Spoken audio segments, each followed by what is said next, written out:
How are we going to play tonight, boys? Okay, I like it. Guys, you go through some of the different statistics that we've got going on this year. We're one of the least penalized teams in the state, and I like that because it tells me you guys are trying to play the game the right way, straight up. You lefties, especially, if you're shooting on this kid, blocker side, low. He can't move that way, especially a left-handed shot. First one in there, next puck up over his shoulder. Let's win a hockey game. Let's go, boys.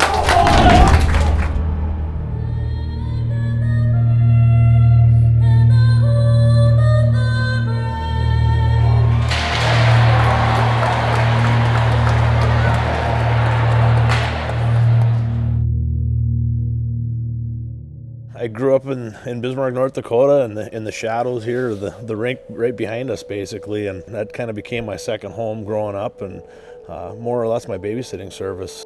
Lock all the doors on the arena and pretty much put my skates and helmet on, throw a puck out there with a stick, and to me it was life. I mean, it was as soon as school got over, I couldn't get to the rink fast enough. There was a lot of days, especially on the weekends, where I literally wouldn't take my skates off. I didn't think hockey was played anywhere else but Bismarck, North Dakota, and Schaumburg Ice Arena.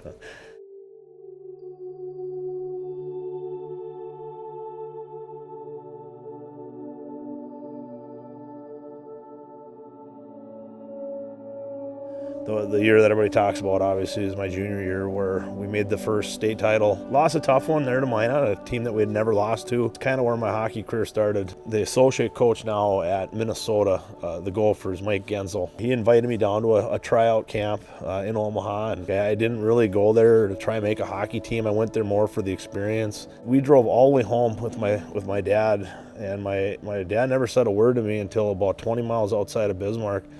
And he finally was like, well, you're going to call Mike and tell him you're going to report to camp there to start the season. And I literally got home, got on the phone, called him, said, hey, I'm going to come to Omaha. And, as they say, the rest is history.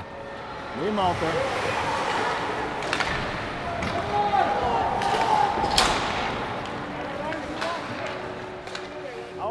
Knowing what I know now, I kind of wish I'd have skirted through that and not gotten drafted. I know that sounds kind of odd, but I was drafted by the Calgary Flames that year in the 10th round. And, it was one of those things that it was exciting. I didn't really know a lot about the business side of the hockey world at that time, but, anytime you could put your name next to an NHL team, that was huge and, kind of a jump start to my career. And my agent had written them a letter just basically telling them that if I wasn't signed before training camp was over, that they'd have to release my rights. And I think he did some tomfoolery in the letter because he lulled him to sleep, and it was kind of one of those, oh, by the way, if he's not signed type of things. And I don't think a lot of people would believe all the stuff that did actually take place to me before I got my chance to play in the NHL. But I got the phone call that I had just been released by the Calgary Flames, and pack your bags, you just signed with the Washington Capitals. I went, late in the game, I was having a nice game, and I chipped the puck into the corner, and I went to go finish my check on a defenseman and followed through on the check, and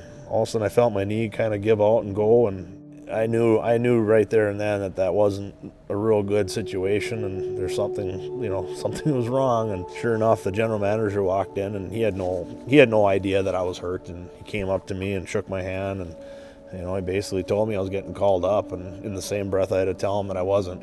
Signed a free agent contract actually with the Chicago Blackhawks, and they said, hey, we got another guy down, we're calling you up, and I'm like, oh, interesting. Another teammate of mine that I played a little bit in the minor leagues, he came up to me, his name is Ryan Vandenbush, he's a fighter. He goes, Peluso, you are going to score tonight. Sure enough, man, I finally got my chance. Hopped the boards on my first shift in the NHL, picked up the puck kind of on the half wall, swung out to the top of circles, let a backhand go. It went off the post and in, and what a great moment. I mean, it's just one that I'll never forget. I mean, I always said if I could don the NHL jersey one time, I could call it a career. I mean, that was literally kind of my main goal, is to say I got there, and I knew after that game I could always say I got there, and I did it. I needed a break. I needed a change of pace. I'd gone from playing, chasing my dream and doing all that for 14 years. It's interesting, the Bismarck High job had opened up, and Ken Erickson, who was my coach in high school, was the principal at Bismarck High at the time, and called me multiple times. I took the job, and I'm going to be honest with you, it's been probably the best 10 years of my life.